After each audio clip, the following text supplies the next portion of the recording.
Hey, what's up guys, and welcome back to the Anti-Gravity Room. You were here for some more Marvel Legends reviews and unboxings. Today, since the Guardians of the Galaxy is what's hot on the streets right now, if you haven't seen it, get in there and see it. It is pretty good. It's a little bit different than the first movie, but it's still a solid movie.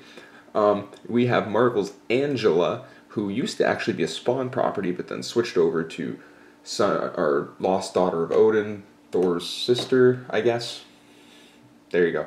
But anyways, Marvel has Angela, so the character won't die. We actually have a new action figure of her, and she seems to be the popular one in the wave. So I decided to unbox her, and we can check out how she looks out of her plastic prison in just a moment. Let's take a look at the side and back of the box first.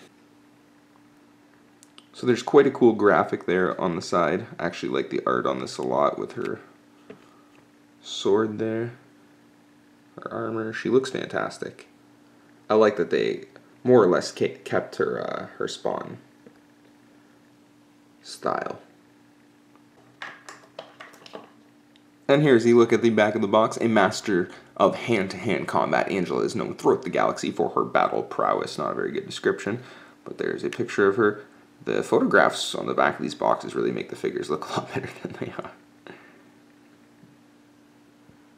And there is the Build-A-Figure wave right there for Marvel's Titus. You have Drax, Yondu, Vance Astro, Angela, Darkhawk, Nova, and Star-Lord, who actually doesn't even have a piece, so you don't need him. Alright, and there she is, freed from her plastic prison. She's a pretty solid figure. Very nice sculpt, very nice detailing. There's a couple articulation faults I'm going to get into when I do the articulation. But one thing I have to say, I wish we got a little bit more of. I know it's because she's in space, but I don't know why your hair would float anyways. But she has this really nice sculpt of this windswept hair, and it looks really, really nice. I wish more female head sculpts had that instead of just like a solid piece. It's pretty cool. She has her little tassels and belts going all over her axes, and her sword does fit in her holder, which is pretty sweet.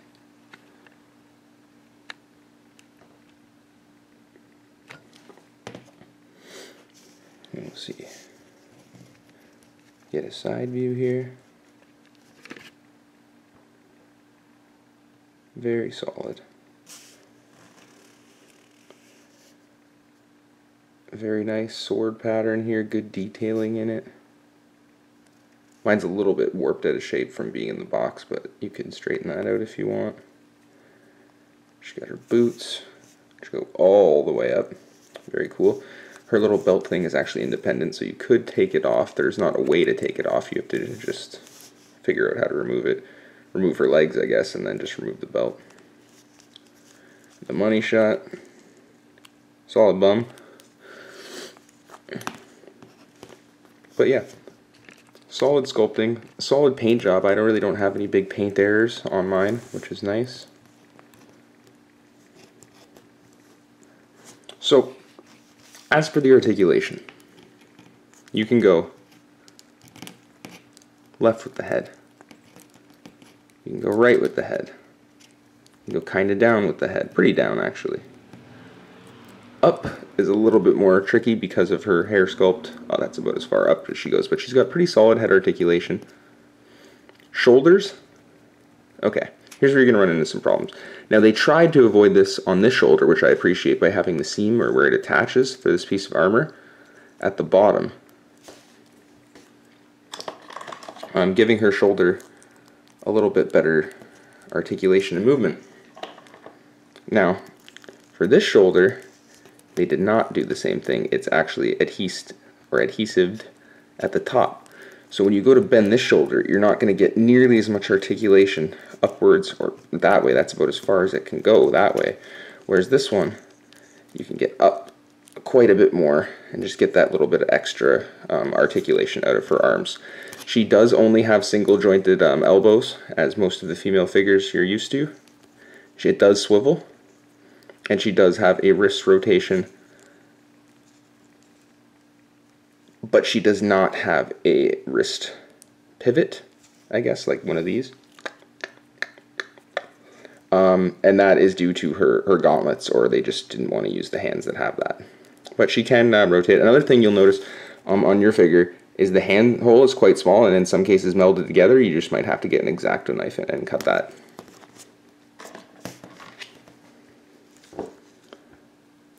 Her legs, typical ball joint. She has no waist swivel, by the way, but she does have a torso booby swivel, as is with the regular figures. She's easier to go this way than this way, just again due to the hair. Ball jointed legs. She does have a rotation at the thigh. She does have double jointed knees. And she does have ankle pivot. So about the basic that you would expect for a Marvel female figure. I believe it's the big sculpt that they use for Captain Marvel and Rogue. I have a Rogue here. We'll do a quick size comparison just to see if they're relatively the same sculpt and same height. I believe they are. Oh no. Angela's got a significantly longer torso.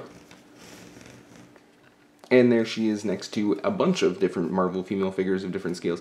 Now, Captain Marvel is normally the biggest female figure that I've seen, her and Thundra. So, Marvel's Angela is just, I don't know if it's a whole new sculpt or what, but it is much bigger than any of the other Hasbro Marvel Legend females right now. So it's actually quite cool. She's supposed to be Asgardian. She's supposed to be a big Amazon-y like woman, so it's really cool that she has an actually good sculpt. And it's curvy, it's voluptuous. The face looks nice. It doesn't look like it has Down syndrome. Very solid.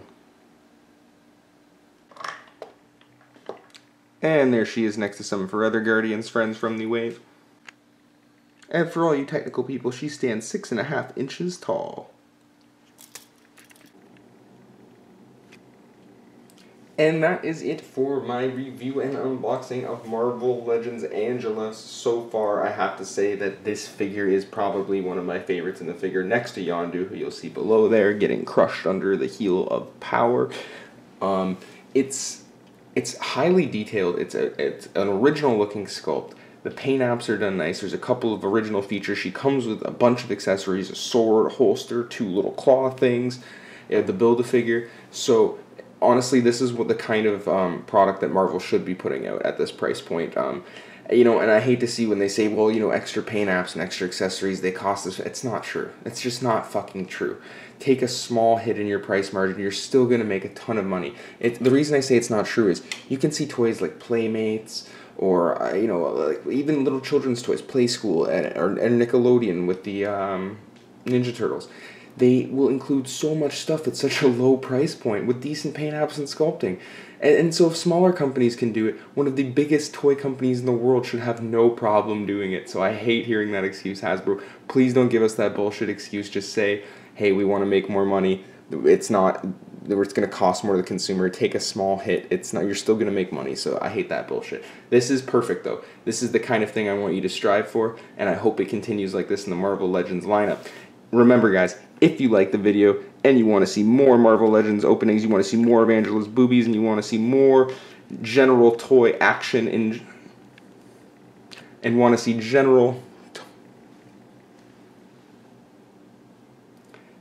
more unboxings, make sure to hit that subscribe button. Give us a like. We'll love you for it. Take care of yourself.